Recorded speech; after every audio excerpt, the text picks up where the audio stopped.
All right, so for my third question, boss, if someone has multiple streams of income, how do they keep from getting hit with a huge tax bill? Depends on how big those streams are. But yeah, if you have streams of income, with the exception of C corporations, pretty much everything comes home to you, and you're going to pay tax on the conglomeration of those different income sources. So it really comes down to what are the character of those sources? Are they active income? Are they passive? Do they carry self-employment considerations or do they not? And then what things can you do?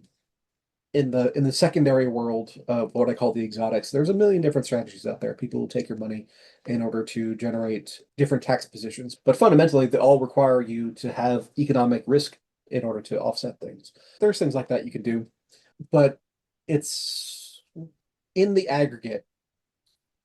If you're paying more than, I don't know, it's hard to pick a number, but if you're paying more than 20, 25, 30% in tax, like you're in those upper brackets, then almost always there is something you can potentially do in order to reduce your tax exposure. So real estate is a common one. If someone has commercial real estate or a portfolio of residential real estate, a lot of times a cost segregation study can be helpful, right?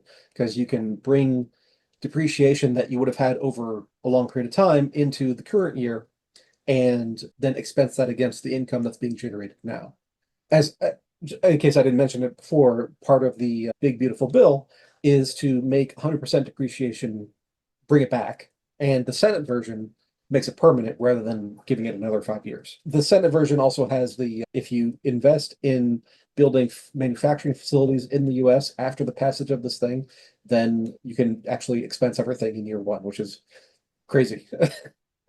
You're getting basically 40 times the write-off in year one compared to the old system in those situations. So it's that could be a big deal for anybody who's in manufacturing. Anyway, so if real estate is part of those streams of income, then there are real estate strategies. If you have passive investments that you're like a limited partner in, then that's going to be a different bucket of things because there's different considerations with passive income.